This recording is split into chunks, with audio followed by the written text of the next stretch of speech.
할렐루야. 자, 우리에게 주시는 하나님의 말씀 함께 보겠습니다. 오늘 매일 성경 본문입니다. 신명기 31장 14절에서 29절까지 말씀입니다. 우리 구약 성경 311페이지에 있습니다. 311페이지. 좋네요, 시작이. 신명기 31장 14절에서 29절까지 저랑 한 절씩 교독하겠습니다. 찾으셨죠? 31장 14절에서 29절까지 한 절씩 저랑 번갈아서 읽겠습니다. 여호와께서 모세에게 이르시되 네가 죽을 기한이 가까웠으니 여호수아를 불러서 함께 회막으로 나아오라. 내가 그에게 명령을 내리리라. 모세와 여호수아가 나아가서 회막에 서니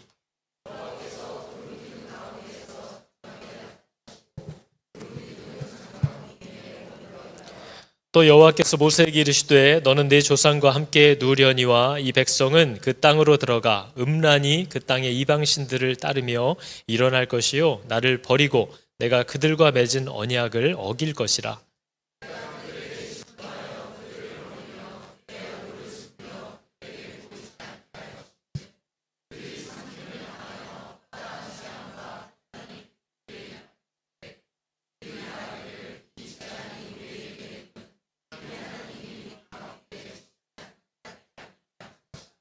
또 그들이 돌이켜 다른 신들을 따르는 모든 악행으로 말미암아 내가 그때에 반드시 내 얼굴을 숨기리라.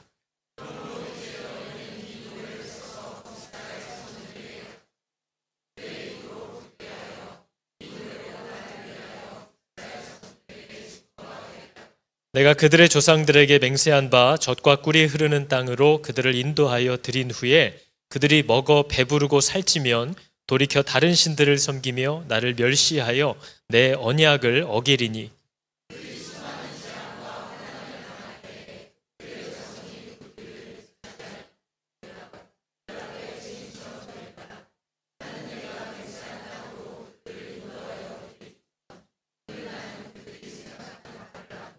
그러므로 모세가 그날 이 노래를 써서 이스라엘 자손들에게 가르쳤더라.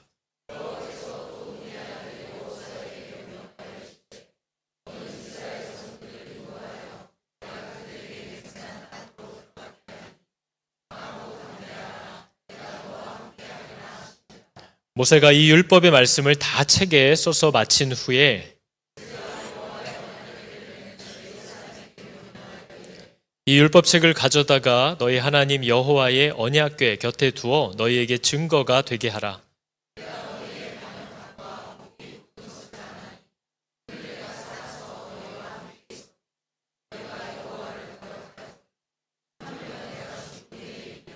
너희 지파 모든 장로와 관리들을 내 앞에 모으라. 내가 이 말씀을 그들의 귀에 들려주고 그들에게 하늘과 땅을 증거로 삼으리라.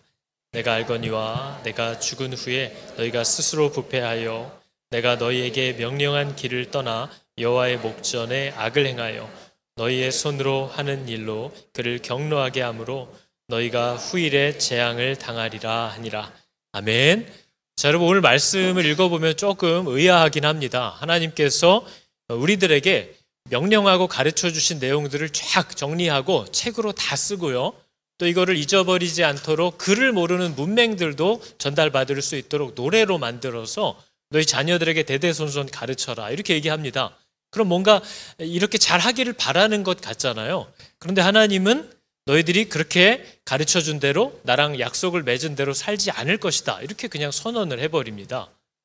이렇게 하라고 해놓고 너희가 그렇게 살지 않을 것이라고 얘기하셨고 살지 못할 것이라고 예언을 하셨어요. 그러니까 엄밀히 말하면 실패할 것을 알고 계신다는 겁니다. 너희들이 나와 맺은 약속대로 살지 않을 것을 나는 알고 있다. 그런데 열심히 일을 하고 계세요, 하나님이. 이게 뭐지 싶은 거죠. 하나님은 저희처럼 하나님이 창조한 시간 안에서 사시는 분이 아니잖아요. 그래서 저희들은 태어나서 죽을 때까지 그 시간을 살아봐야만 알 수 있어요. 내일이 오기 전까지 내일을 저희는 모르죠. 그 시간을 안 지나가 봤으니까. 근데 하나님은 그 시간 밖에 계신 분입니다. 그래서 그분은 우리의 시작과 우리의 과정과 우리의 마지막이 어떨지를 지금 그냥 보고 계시는 분이에요. 그분은 우리를 다 알잖아요. 그건 참 좋아요. 하나님 참 전지하신 분이구나. 모든 걸 아시는 분이구나. 근데 그걸 다 아신다면 다 아시는 분이 굳이 이렇게 애를 쓰실 필요가 있을까? 이런 질문이 우리한테 있는 거죠. 어떤 놈이 잘할 거고 어떤 놈이 못할지 다 아시면 그거 어떻게 소망을 갖고 그렇게 할 수가 있을까? 그냥 되는 애 되게 하고 안 되는 애 포기하고 일찌감치 정리해버리시면 참 편할 것 같은데 하나님은 우리의 실패를 이미 얘기하고 계시면서도 아주 치밀하고도 꼼꼼하게 일들을 또 막 진행하고 계십니다. 그러니까 도대체 이분이 어떻게 일하시는 분이고 무슨 마음을 갖고 계시는가 하는 거를 잘 모르겠는 거죠. 저희들은 내가 하나님과 맺은 약속대로 꼭 해야 돼. 이렇게 해야만 성공하는 거고 뭔가 하나님과의 관계에서도 진전이 있을 것 같고 이런 것 때문에 일이 잘 되면 막 기분이 좋은데요. 일이 잘 안 되거나 약속한 대로 내가 뭔가를 지키지 못했거나 할 때마다 마음이 어렵습니다.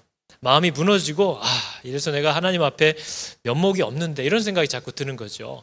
근데 여러분 우리가 기억해야 될 것이 하나님은 아직 성취하지 못한 이루지 못하신 어떤 일이 있어서 저와 여러분들하고 너 이렇게 꼭 해야 돼 안 하면 큰일 나 하면서 약속을 맺어서 그걸 이루려고 하시는 분이 아니라는 걸 알아야 됩니다. 하나님은 저희를 만들어 가시는 게 그분의 목적이에요. 그분은 모든 일을 저희와 상관없이 저희 없이도 이미 다 이루신 분입니다. 그래서 그분의 목적은 그냥 우리예요.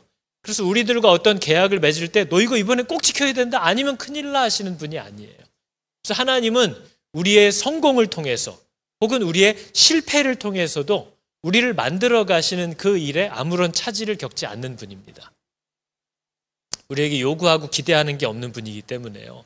그래서 그분 앞에서 우리에게 요구하시는 것들을 우리가 성취할 때에 우리를 또 배우게 하시고 깨닫게 하시는 은혜가 있고 하나님과 맺은 약속대로 가지 못할 때 뭐가 문제인지 어떤 게 내 안에 있는지 하는 것들을 또 드러내셔서 우리를 가르치고 자라게 하시는 또 하나님의 뜻이 이루어지고 그래서 하나님은 우리의 약속을 지키냐 못 지키냐의 여부에 어떤 타격을 입거나 영향을 받는 분이 아니에요.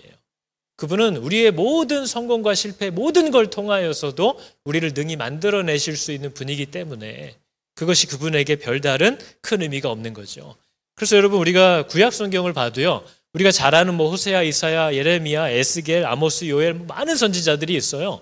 근데 이 선지자들에게 하나님이 신신당부를 하면서 이렇게 해야 되고 이렇게 말해야 되고 넌 가서 이렇게 해라 막 시켜요. 그래서 이 선지자들이 자기의 일생을 다 바쳐서 죽기까지 하나님의 뜻대로 순종을 다 합니다. 근데 여러분 결과는 항상 뭐예요? 아무것도 바꾸지 못해요. 아무것도 달라지지 않아요. 그 백성들의 굳은 마음이 기경되지를 않아요. 이렇게 갈아엎어지지를 않아요. 이렇게 피를 토하고 자신의 삶과 말로 메시지를 막 외쳐도 굳어버린 백성의 마음이 하나님 앞으로 돌아온 적이 없습니다.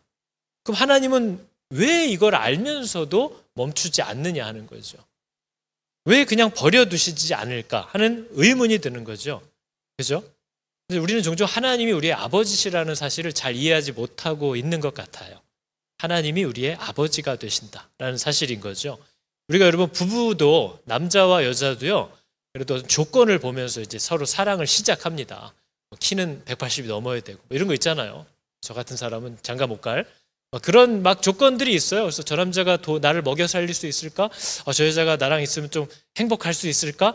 뭐 이런 성품이 있나? 저런 걸 할 줄 아나? 뭐가 관심이 있나? 막 이런 걸 보면서 나랑 맞는 사람을 찾죠. 적어도 결혼하기 전까지는 조건들을 막 봐요. 그러나 이런 조건과 이런 것들이 전혀 없는 관계가 우리 가운데도 있습니다. 그죠?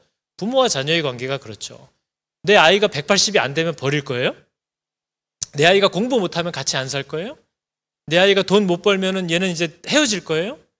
이 아이가 뭘 하든 못하든 때로는 그렇게 잔소리를 해도 안 고쳐져요. 그래도 계속해서 말을 하는 그 부모의 마음이 바로 이 아이의 어떤 결론이나 조건을 갖고 일을 하는 것이 아니라 그냥 이 아이가 잘 되기를 바라고 어디 가서 미움 안 받기를 바라고 사람 구실을 하기를 바라고 하는 마음에 그걸 멈추지 않고 계속 얘기하고 말하고 관계를 가져가는 그런 모습들이 우리 안에도 있는 거죠.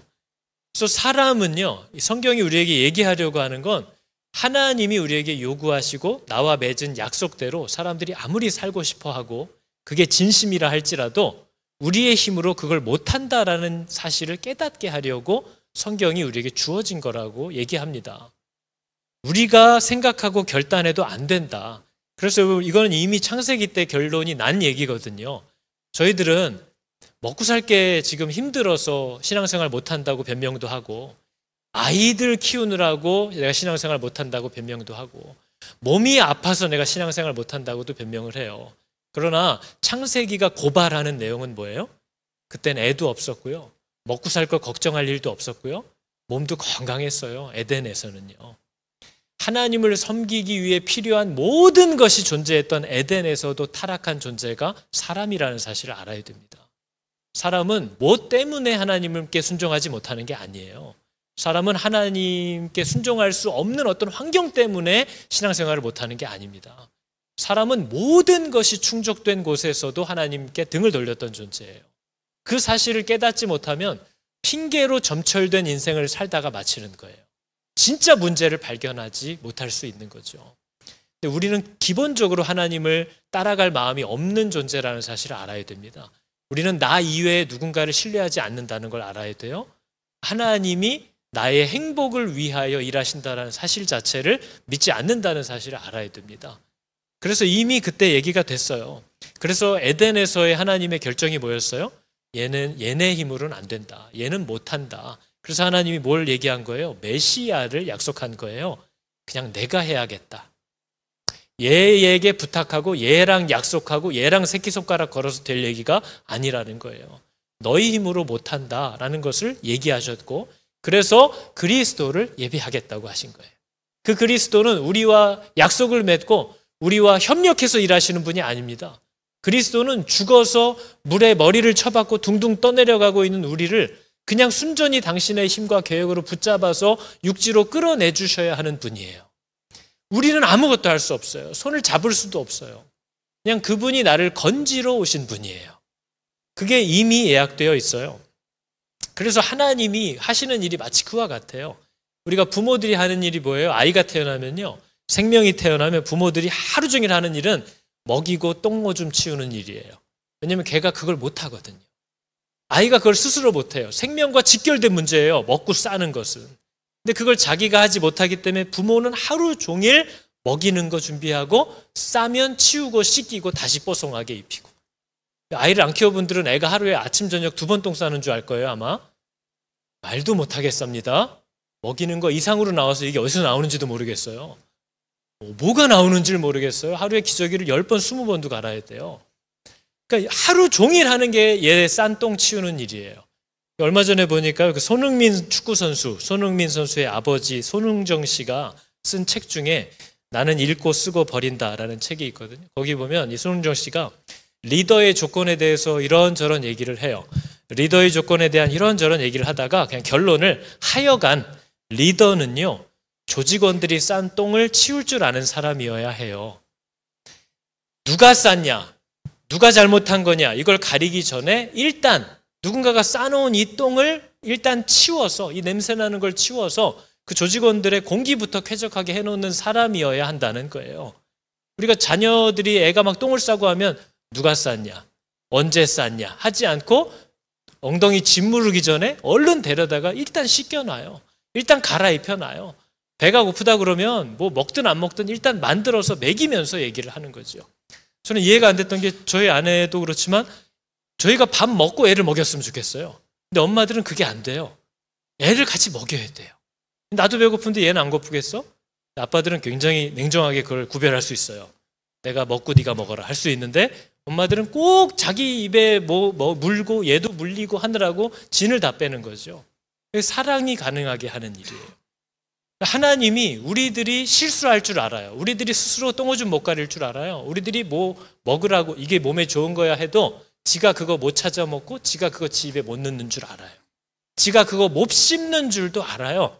그래서 하나님이 우리의 모든 뒤치다거리를 해주고 계신 거예요. 그게 성경이 우리에게 얘기하는 거거든요. 그래서 오늘 본문을 쭉 우리가 다시 한번 살펴보면요, 오늘 본문 안에는 여러 가지 내용이 나오는데요, 너희들이 이렇게 할 거야 하는 내용이 나와요. 너희들이 이렇게 할 거야. 그럼 나는 이렇게 할 거야. 그 얘기입니다.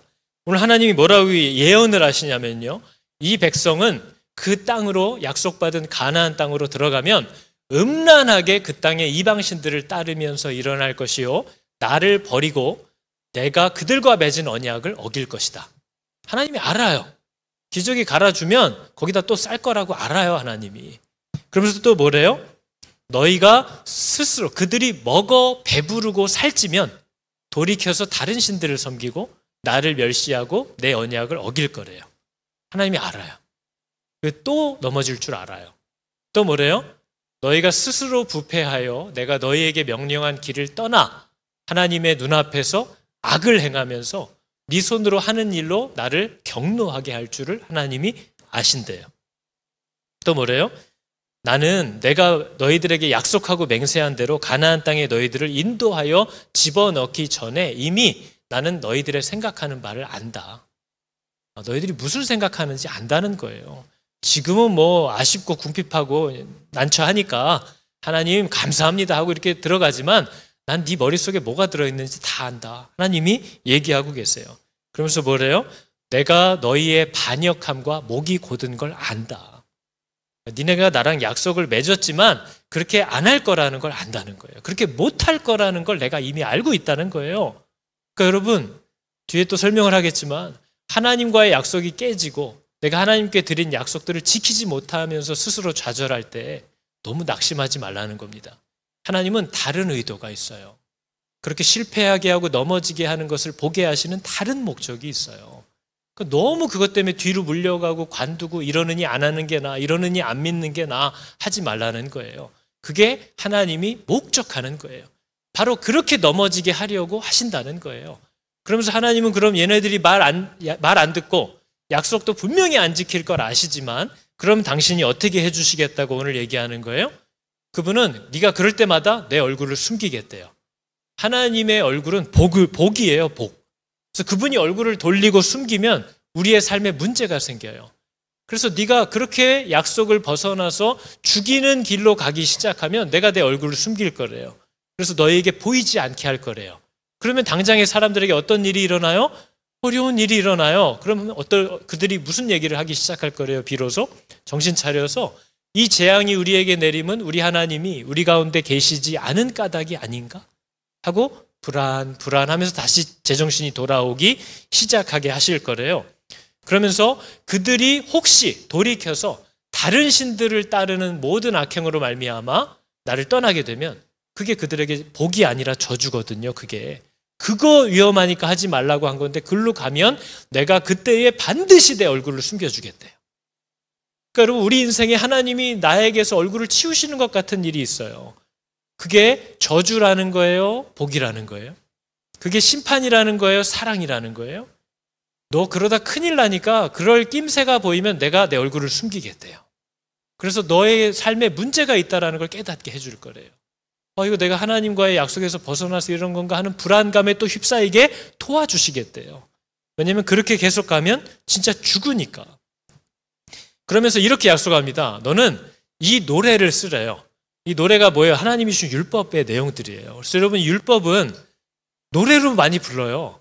그래서 지금도 유대인들은 이 토라를 외워요.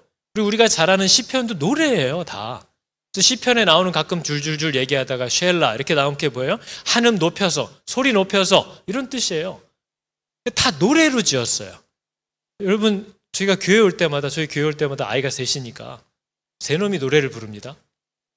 가끔은 셋이 다른 걸 불러요. 지들끼리 조용히 해 이러면서 싸워요. 얘네들이 노래를 계속 흥얼흥얼 불러요. 찬양만 부를까요? 아이돌 노래도 이제 막 나오죠. 애들이 크니까. 야, 이게 무슨 노래야? 그러면 누구 노래래요? 가사가 뭐야? 몰라? 가사는 몰라. 근데 되게 흥겹거든요. 흥겨우니까 부르는데 가사는 몰라. 그래서 가끔 찾아보면 야 이거 네가 부르는 노래 아닌데? 뭐 이런 거 얘기해 주는 거죠. 얘네들은 노래를 계속 흥얼거려요. 그 노래를 주신 이유가 뭐예요? 이 노래를 써서 이스라엘 자손들에게 가르쳐 그들의 입으로 부르게 하래요. 그러면 그 노래로 나를 위하여 이스라엘 자손들에게 증거가 되게 할 거래요. 지금은 뭐 때문에 부르고 무슨 내용인지도 몰라요. 제가 예전에도 한번 나눴는데 저희 아이들이 어릴 때요. 실명을 밝히면 안 되니까 한 애가 노래를 불렀어요. 막 깡총깡총 뛰면서 주의 자비가 내려와 막 부르고 있었어요. 동생이 나타난 거죠. 동생이 나타나니까 또 좁혀지기 시작하네요. 그러나 3명이니까 모르실 거예요. 동생이 나타나서 같이 부르고 싶대요. 그래서 얘도 갑자기 뛰면서 주의 자비가 부르니까 그 애를 그냥 표독스럽게 이 소파로 탁 밀어버리면서 하지마! 그러더니 자기 혼자 다시 주의 자비가 내려와 내려. 그러니까 얘가 부르는 노래는 뭐예요? 지금 이 땅에 하나님의 자비가 넘친다는 거잖아요. 근데 얘의 행동은 뭐예요? 세상 표독스럽기 그지없잖아요. 그러니까 얘는 자기가 부르는 노래가 자기의 행위를 정죄하고 있다는 사실을 모르는 거죠. 근데 하나님이 그걸 위해서 저 노래를 지으라고 한 거예요. 하나님의 말씀을, 율법을 노래로 계속 애들이 암기하고 다니거든요. 저 나라는 매일 암송하는 거예요. 그 말씀이, 그 노래들이 너에게 증거가 될 거래요. 네가 약속을 안 지키고 살고 있다라는 증거로 삼으려고 하나님이 노래로 만드시라고 했다는 거예요. 그러면서 그들이 수많은 재앙과 환난을 당할 때에 그들의 자손이 부르기를 잊지 아니한 이 노래가 그들 앞에 증인처럼 되리라.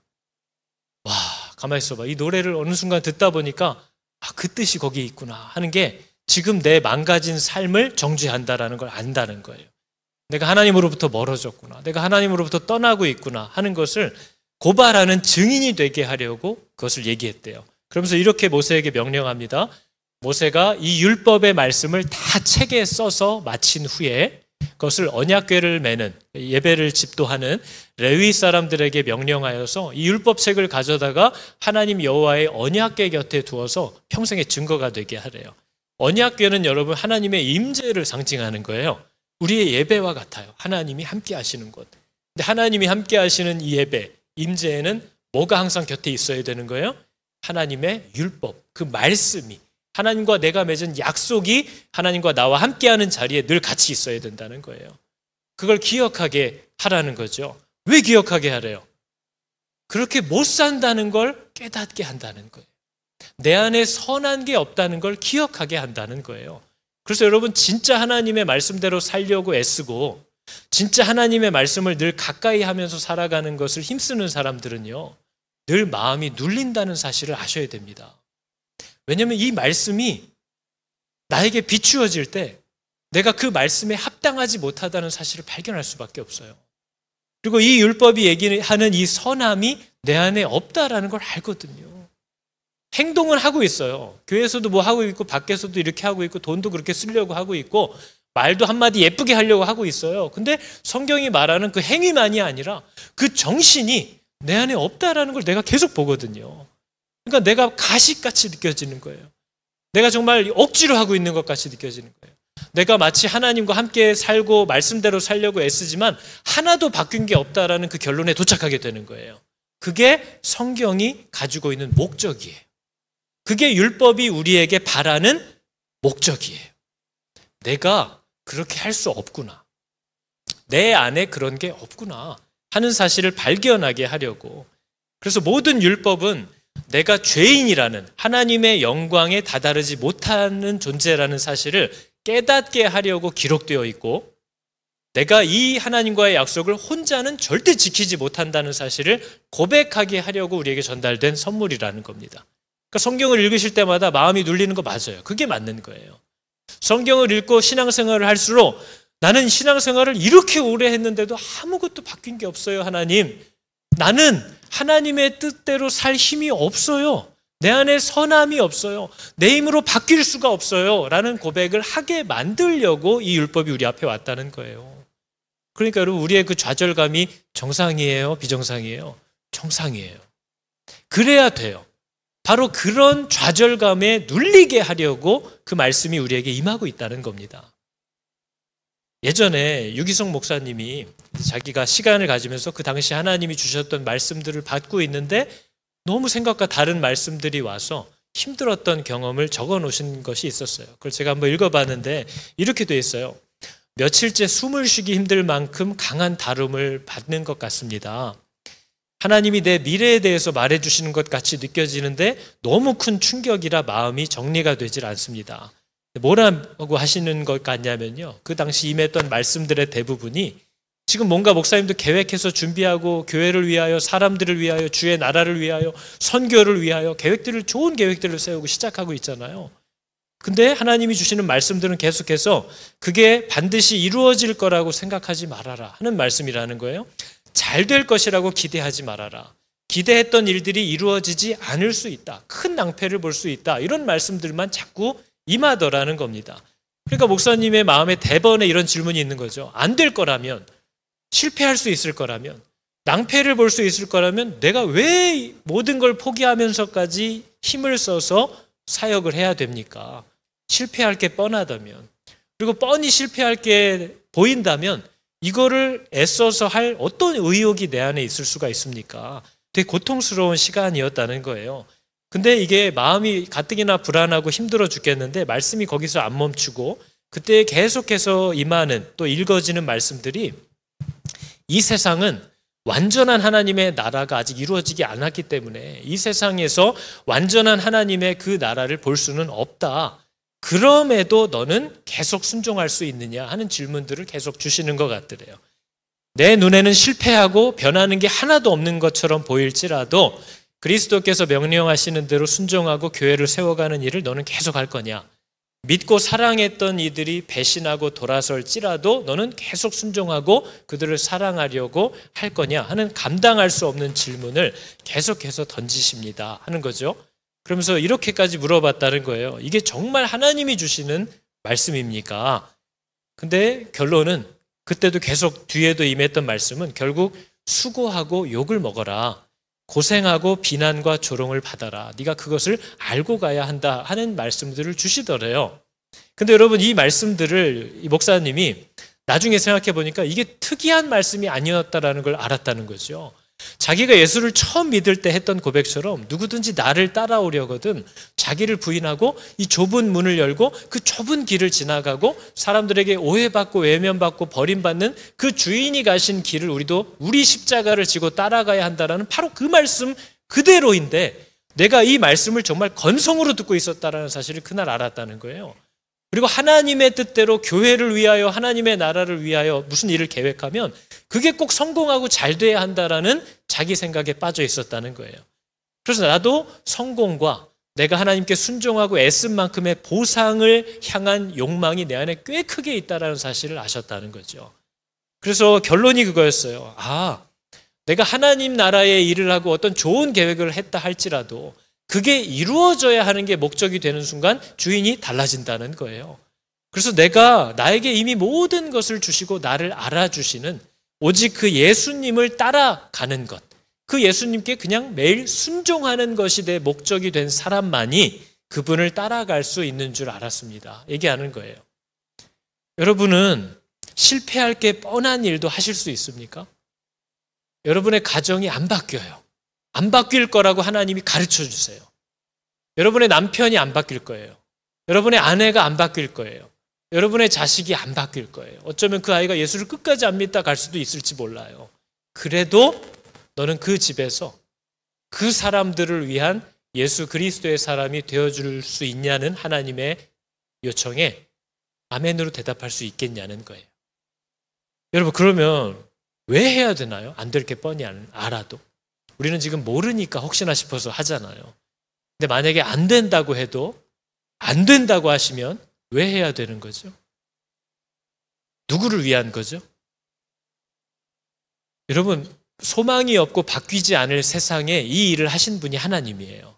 그분이 그 일을 왜 하시냐면요. 당신의 마음을 드러내기 위함이에요. 바뀌지 않고 소망 없는 사람들을 향한 하나님의 마음을 누가 계속 드러냈어요? 그 선지자들이 계속 드러낸 거예요. 호세아 선지자처럼 창녀예요. 이 남자 저 남자 쫓아다니면서 사는 여자예요. 그 여자를 아내로 맞으래요. 근데 그 여자가 아내가 되어서 결혼하고 남편이 아내를 삼아주는 은혜를 베풀었는데 애를 하나 낳자마자 도망쳐서 다른 남자랑 살고 있어요. 그때 하나님이 호세아에게 뭐라고 해요? 가서 돈 주고 그 여자를 다시 사서 다시 아내로 데려오래요. 그 여자가 몇 번을 그랬어요. 호세아라는 선지자의 삶에 행복한 결혼 생활이란 없어요. 창녀를 계속 가서 용서하고 데려와서 아내 삼는 거예요. 뭐 하라는 거예요? 그런 창기와 같은 삶을 사는 우리와 세상을 향한 변치 않는 하나님의 마음을 드러내 달라는 거예요. 그래서 우리가 왜 바뀌지 않을 게 뻔히 보이는데도 그 사랑과 용서를 드러내야 돼요? 하나님의 마음을 드러내기 위함이에요. 그럼 그건 누구를 위한 거예요? 나를 위한 거예요. 그게 바로 나를 위한 거예요. 저 사람을 저렇게 사랑하고 용납하시는 하나님이 나도 그렇게 사랑하실 줄을 알게 되는 거예요. 나도 그렇게 용서하고 계시는 줄을 발견하게 되는 거예요. 그리스도 안에서 자라가게 되는 거죠. 그래서 여러분, 하나님이 모든 성도들에게 요구하는 핵심은, 그러니까 하나님 내가 열심히 했고 최선을 다했으니까 잘 되게 해줄 거예요, 안 해줄 거예요? 그건 우리의 요구가 아니에요. 하나님이 바뀌지 않을 세상을 향하여, 바뀌지 않을 사람을 향하여 변하지 않는 하나님의 마음을 나타내고 싶어서 우리들을 거기에 보내시는 거죠. 그리고 그 변치 않는 하나님의 한결같음을 드러내 달라고 우리를 보내는 거예요. 그래서 모든 성도의 사명의 핵심은 실패할 게 분명한 자리에까지도 하나님의 한결같은 약속을 가지고 가서 믿음으로 살다가 거기서 죽는 거예요. 그게 성도들의 부르심과 소망이라는 겁니다. 그래서 우리가 잘 아는 율법 로마서 3장 20절을 보면요, 율법의 목적, 성경의 목적은 하나밖에 없어요. 그러므로 율법이 행위로 그의 앞에 의롭다 하심을 얻을 육체는 없대요. 성경을 읽고 성경 공부해서 하나님의 뜻대로 이제 막 살아갈 수 있는 사람은 있대요, 없대요? 아무도 없어요. 제가 목사니까 성경을 읽으면 이렇게 하라는 거구나. 몰라서 그랬지. 이제 이렇게 하면 되지 하고 제가 순종할 수 있는 사람이에요? 전 그렇게 못해요. 제 안에 있는 생각과 제 감정과 제 주장들이 있어서 하나님의 말씀을 보면서도 난 도저히 이렇게는 못하겠다 하는 그 벽에 부딪히는 사람이 우리들이에요. 성경은 누구도 그 성경의 요구대로 아무리 배우고 제자 훈련을 받아도 그 말씀대로 살 힘이 우리 안에 있어요, 없어요? 없다는 거예요. 그걸 가르쳐 주려고 율법이 있는 거예요. 그래서 율법의 행위로는 하나님 앞에 의롭다함을 얻을 육체가 없어요. 율법은 뭐를 하는 거예요? 오직 죄를 깨닫게 하는 거예요. 내 안에 하나님이 얘기하신 그 기준에 도달할 힘이 없다는 사실을 고백하게 만드는 게 성경의 역할이에요.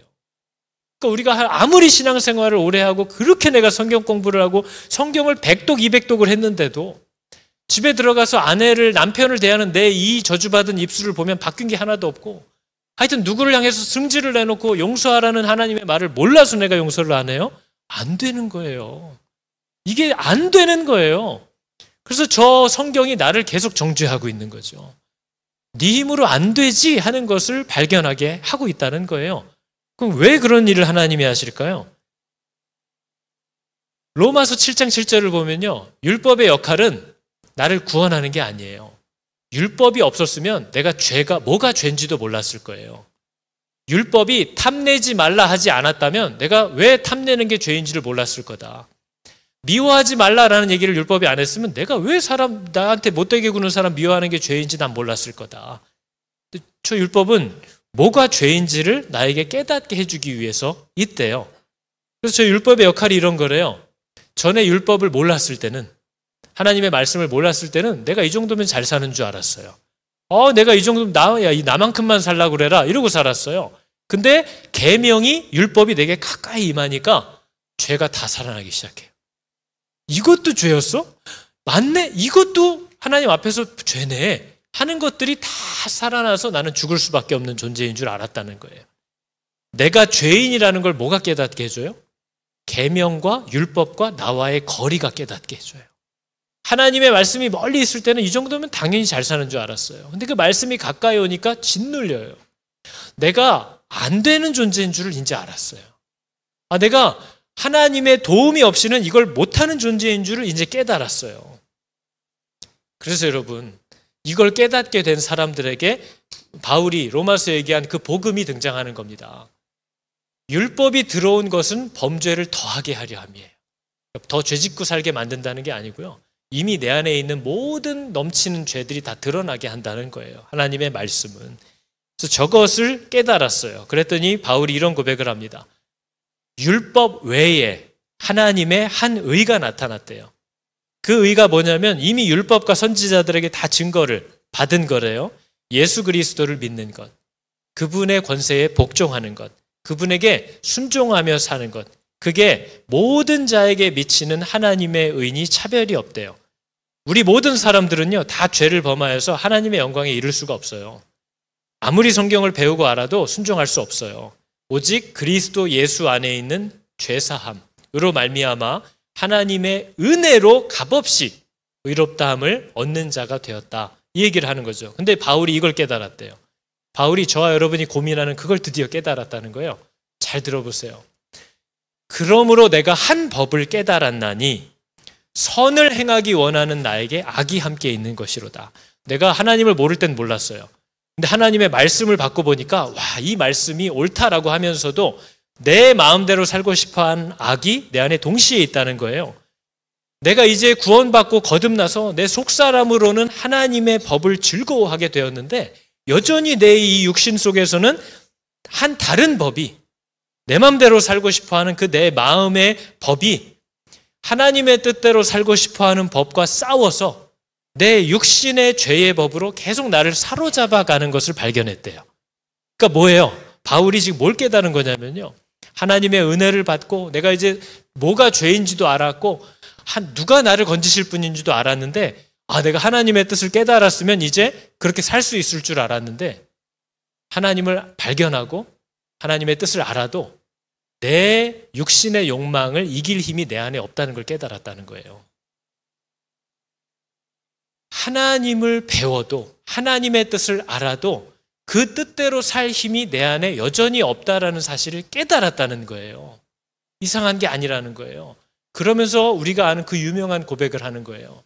오호라 나는 소망이 없는 사람이로다. 저 고백을 하게 하려고 성경이 있는 거예요. 누가 나를 건져내랴. 이 죽음의 소망 없는 몸에서 누가 나를 건져내랴. 저 탄식을 하게 만들기 위하여 성경이 우리 앞에 왔다는 거예요. 근데 하나님의 말씀을 모르면 저 고백이 안 나옵니다. 내가 뭘 그렇게 잘못했는지 몰라요. 나만큼만 살라 그래 그렇게 살게 돼요. 그런데 하나님의 말씀이 가까이 오면 올수록 내가 내 힘으로 못 내가 내 의지로 하나님께 순종하지 못한다는 사실을 고백하게 된다는 거예요. 그러면서 뭐래요? 예수 그리스도로 말미암아 하나님께 감사하리로다. 내 자신이 내 마음으로는 하나님의 법을 섬기고 싶은데 이 육신은 여전히 그렇게 살지 못하도록 죄의 법을 내 마음대로 살도록 나를 이끌어간다. 결국은 내가 하나님의 뜻을 알았어도 그렇게 살 수 있다는 거예요? 없다는 거예요? 없다는 거예요. 그 결론에 도착하게 하려고 지금 계속 말하는 거예요. 내 힘으로 못 살아. 그러니까 누구를 부르라는 거예요? 나를 도와주실 분과 함께 가야 한다라는 그 결론에 도달하게 하려고 율법이 있는 거예요. 근데 저와 여러분은 계속 성경 공부만 하고 예배만 드리고 설교는 듣고 막 해요. 근데 어떤 일을 할 때마다 지금도 살아계셔서 나를 도우시는 그 분을 붙잡고 그분에게 나의 전 권리를 넘기고 그분께만 순종하면서 가는 그거를 까먹고 있다는 거죠. 그리고 내가 계획한 대로 내가 배운 대로 살려고 또 하는 거예요. 자, 오늘 큐티를 해보니까 이 말을 하고 계시네. 오케이, 그럼 오늘은 누굴 만나서 이걸 해보자. 막 그래요. 근데 그걸 누가 하고 있는 거예요? 혼자 하고 있는 거예요. 하나님, 내가 이 말씀대로 순종하려고 하는데 주님이 붙잡아 주시지 않으면 이거 할 수가 없습니다. 내가 순종하려고 그 사람을 만날 텐데 하나님이 그 자리에 함께 계셔 주시지 않으면 안 됩니다. 그 사람과 만나는 가운데에도 주여 내 마음은 지금 다시 울그락불그락 하는데 내가 하나님이 이렇게 하라고 하시면 나는 죽을 각오로 순종하겠습니다 하는 그 싸움을 그분과 함께 하는 일이 없으면 배운 걸로 못 산다는 거예요. 그분과 함께 그분에게 순종하려는 일을 하지 않으면 예수를 믿어도 내 육신의 정욕이 여전히 이 안에 같이 있다는 사실을, 그 법을 지금 바울이 깨달았다는 거예요. 그러니까 이게 이상한 게 아니래요. 그러니까 바울이 뭐래요? 그러니까 안 돼. 어쩔 수 없어. 그냥 그렇게 사는 거야. 이렇게 얘기하는 거예요. 로마서 7장 이렇게 결론을 낸 다음에요. 여러분 로마서 8장 전체를 꼭 한번 읽어보세요. 이거를 그냥 다다다다다다 바울이 얘기하는 거예요. 자기가 깨달은 거를. 바울이 8장에 뭘 얘기하면요. 육신의 연약함 때문에 안 돼. 나도 안 돼. 이 사망의 몸에서 나를 누가 건져내 줄지 나도 고민이다. 근데 육신의 연약함으로 할 수 없는 것을 하나님은 하신다. 우리에게는 그리스도의 영이 있지 않냐? 너 없어? 너 그리스도의 영이 없어? 네 마음속에 진우야, 이게 진짜 네가 하나님의 자녀로서 가능한 일이냐? 해야 되는 일이냐? 마음에 막 그런 것들을 책망하기도 하고 회유하기도 하고 가르쳐주기도 하고 마음속에 하나님의 뜻을 생각나게도 하는 그 그리스도의 영 성령이 네 안에 있냐 없냐? 있잖아. 없어? 없으면 그리스도의 사람이 아니니라. 로마서 8장 이렇게 하는 거예요. 너의 마음을 죄 가운데 살 때 불편하게 하고 하나님의 뜻대로 살도록 자꾸 시달리게 하는 그 영이 네 안에 당연히 있는 거 아니냐? 없으면 하나님의 사람이 아니라는 거예요. 영으로서 내 안에 계신 성령께 순종함으로써 몸의 행실을 죽이자. 하나님의 영으로 인도함을 받는 사람이 하나님의 자녀다. 그러니까 하나님을 두려워하지 말고 이제는 아빠, 아버지라고 부르면서 하나님 좀 도와주세요 라고 부르짖자. 장차 우리가 만날 영광은 지금 당하는 고난, 수치, 어려움과는 비교할 수 없는 종류다. 온 피조물도 지금 같이 신음하면서 내가 그리스도의 자녀로 자라가는 것을 기다리고 신음하고 소망하고 있다. 성령도 말할 수 없는 탄식으로 내 안에서 날 위해 기도하신다. 부르심을 입은 자들에게는 하여튼 일어나는 모든 일이 좋은 일이든 나쁜 일이든 내 눈에 괜찮아 보이는 일이든 큰일 난 것 같이 보이는 일이든 모든 사건과 상황들이 다 합력하여서 믿는 자들을 도운다. 하나님이 우리를 위하시는데 누가 우리를 대적할 수 있느냐? 그 사랑으로 우리가 넉넉히 이기느니라. 사망이나 생명이나 천사나 권세자나 현재일이나 장래일이나 높음이나 낮음이나 깊음이나 어떤 피조물일지라도 우리를 사랑하시는 그 하나님의 사랑에서 끊을 수 없느니라. 그러니까 뭐라는 거예요? 힘내라. 힘! 너를 돕고 있다. 온 세상이 돕고 있다. 성령도 돕고 있다. 하나님도 돕고 있다. 모든 피조물이 신음하면서 소망하고 있다. 힘내라는 거예요. 그렇게 살 수 있게 도와주시는 분이 계시다는 걸 기억하라는 거예요. 이분을 기억하게 하는 게 뭐예요? 성경이에요. 난 이렇게 못하지? 깨닫는 거예요. 그러니까 오늘도 할 수 없어요. 하나님 나랑 같이 가요. 이게 성경이 의도하는 바예요. 그래서 여러분 예레미야 선지자가 인간에게 문제가 있다면 다른 게 문제가 아니다. 이게 문제라는 거예요. 그런즉 네가 하나님이 우리를 버린 적 없어요. 네가 주 너의 하나님을 버린 것과 네 속에 하나님을 두려워함이 없는 것이 악이고 인생의 고통이라는 거예요. 여호와의 말이니라. 여러분 우리가 무슨 환경이 안 맞아서 문제가 아니에요. 애가 공부를 못해서 문제인 게 아니에요. 내가 뭘 먹고 살아야 될지를 잘 모르겠어서가 문제가 아니에요. 진짜 문제는 내가 하나님을 버린 거예요. 그리고 하나님을 두려워하지 않고 사는 게 내 인생의 모든 고통을 유발한다는 걸 모르는 게 문제인 거예요. 왜냐하면 하나님이 앞에서 얘기하셨잖아요. 네가 나를 조금만 벗어나기 시작하면 난 얼굴을 싹 돌릴 거야. 네 삶에 재앙과 문제가 나타나도록 해서라도 네가 나에게 다시 고개를 돌리도록 만들고야 말 거야. 그렇게 내가 도와줄 거야. 그러니까 어떻게 하라는 거예요? 힘내라. 힘내라. 그 얘기를 하는 거죠. 성경을 읽고 신앙생활 오래 했는데도 하나님의 말씀대로 바뀌는 게 하나도 없어요. 정상이에요? 비정상이에요? 정상이에요. 우리가 못한다고요. 그래서 그 좌절감을 만났을 때 뭐 하라는 거예요? 주여 나를 도와주소서. 주님 나를 인도해 주소서. 하나님 나와 함께 해 주십시오. 이 얘기를 하게 만들려고 모든 말씀이 나를 정죄하고 모든 상황이 나를 몰아간다는 거예요. 그런데 이걸 또 잊어버리고 이번엔 할 거야. 이번엔 할 수 있어 하는 순간 아직 멀었다는 거죠. 너는 아직 그러면 안 되는데. 그러면 안 되는데 또 그 길로 간다는 거죠. 그래서 시편 기자가 이렇게 고백합니다. 내가 주께 범죄치 아니하려고 주의 말씀을 내 마음에 두었나이다. 하나님의 말씀이 멀어지면 멀어질수록 우리는 원튼 원치 않던 알던 모르던 하나님께 범죄하기 시작해요. 하나님의 말씀이 가까이 올 때 우리는 비로소 범죄하지 아니하는 줄을 안다라고 요한일서가 얘기하는 거죠.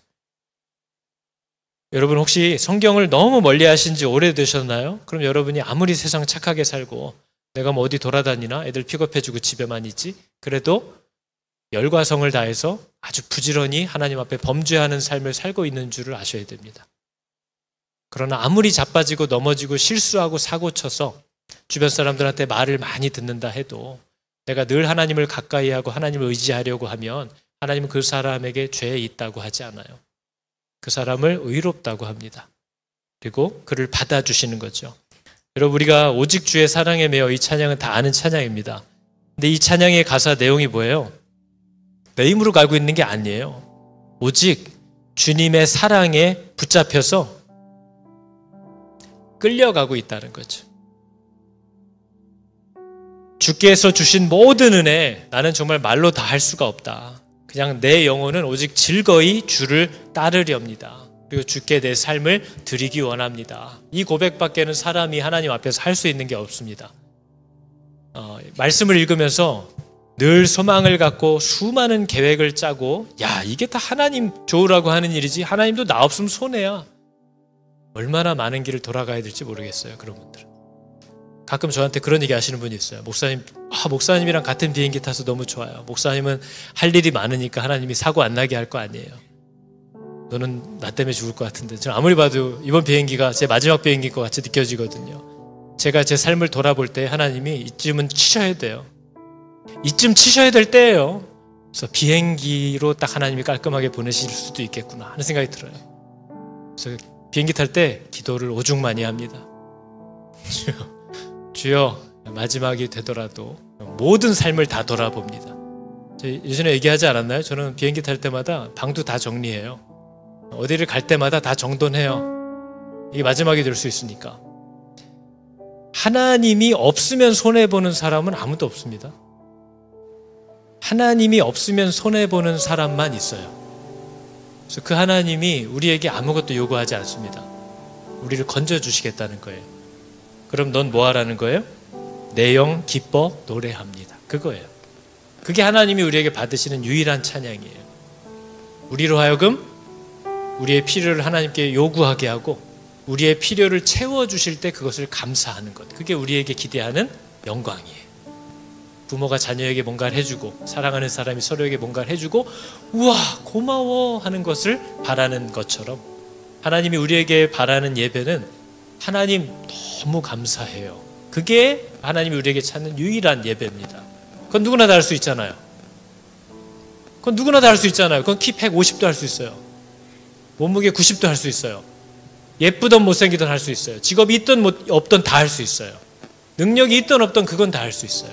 하나님 감사합니다. 하나님 때문에 살아요. 이건 누구나 할 수 있어요. 그래서 하나님이 공평하신 거죠. 여러분 이 찬양할 때 이게 우리의 고백이길 바랍니다. 하나님은 우리에게 뭔가를 요구하지 않습니다. 요구할 것도 없어요. 하나님이 우리에게 주시는 것으로 인하여 감사하는 것이 우리의 드릴 예배인 줄을 꼭 발견하시기 바랍니다. 오직 주의 사랑에 매여 노래합니다. 같이 찬양할까요?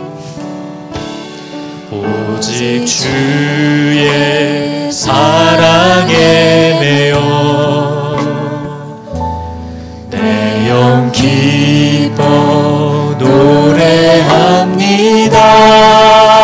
노래합니다.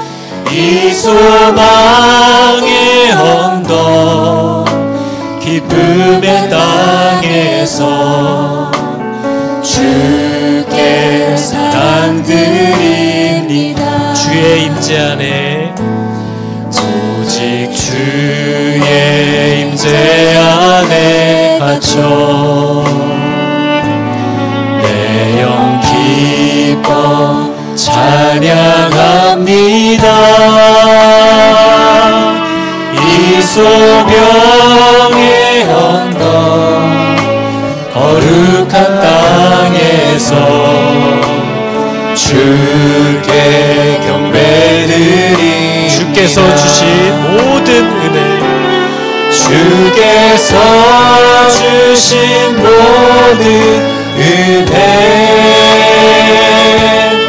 나는 말할 수 없네. 내 영혼 즐거이 주 따르렵니다. 주께 내 삶 다시 한번 해볼까요? 오직 주의 사랑에 매여 오직 주의 사랑에 매여 내 영 기뻐 노래합니다. 내 영 기뻐 노래합니다. 이 소망의 언덕 기쁨의 땅에서 주께 사랑 드립니다. 오직 주의 임재 안에 오직 주의 임재 안에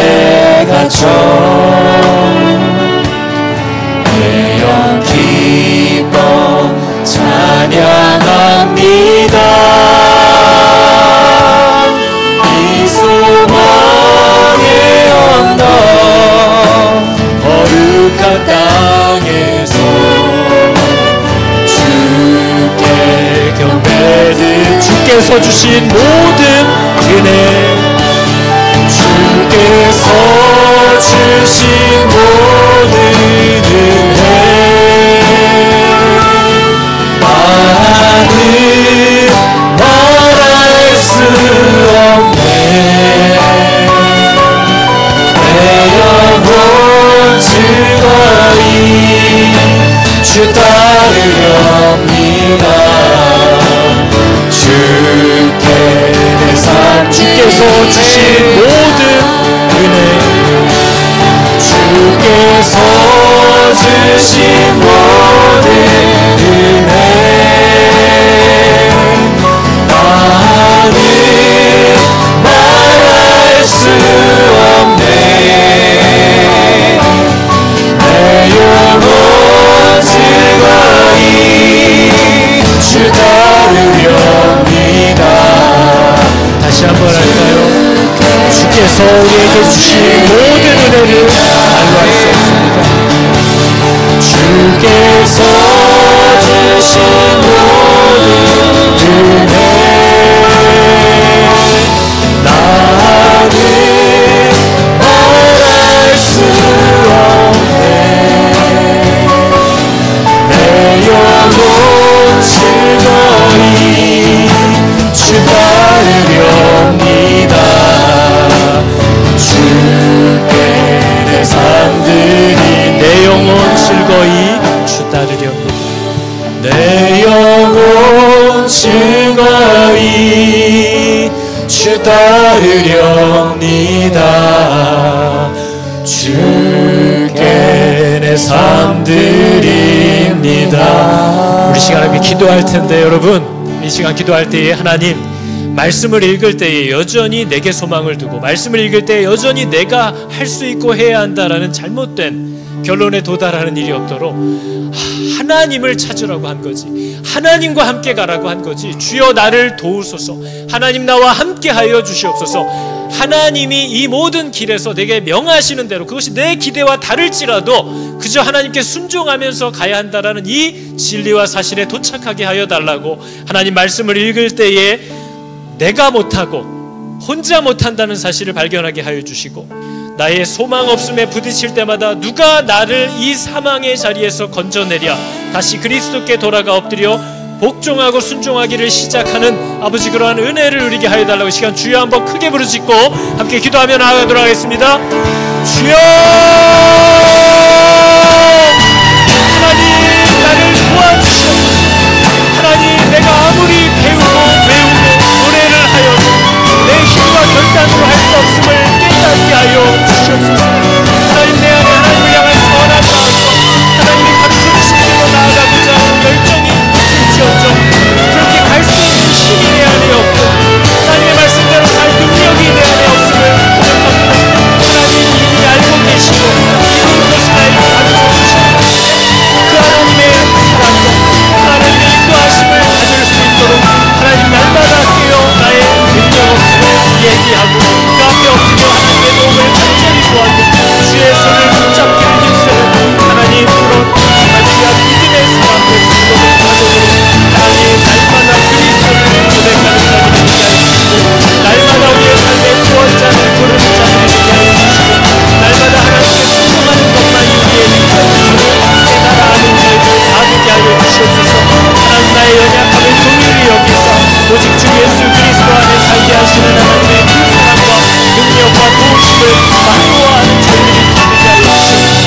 하나님 내 안에 있는 마음과 생각들이 하나님을 모르기 때문에 우주에서 나오는 고통과 고통이 필요합니다. 하나님을 멀리하고 하나님을 먼저 버린 것 때문에 일어나는 괴로움 고통 가운데 살게 하여 하나님 내 마음을 주장하여 주사 주 예수 그리스도의 돌아오는 사랑이 우리 모든 성도들의 삶 가운데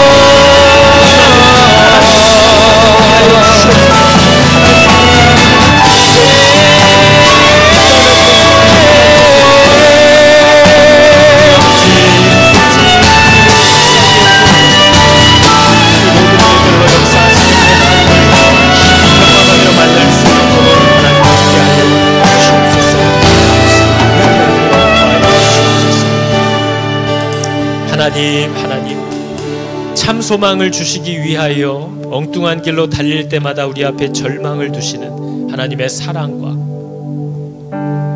정말 그 배려를 저희로 깨닫게 하여 주사, 아버지, 우리로 하여금 하나님의 말씀을 늘 가까이 할 때에 마땅히 임할 좌절과 수치와 절망감이 우리로 하여금 나와 함께 가셔야 할, 내가 붙잡아야 할 우리 아빠, 아버지 하나님을 기억하고 그분 앞에 복종하기 시작하는 자리로 돌아가게 되는 하나님 은혜를 허락하여 주시옵소서.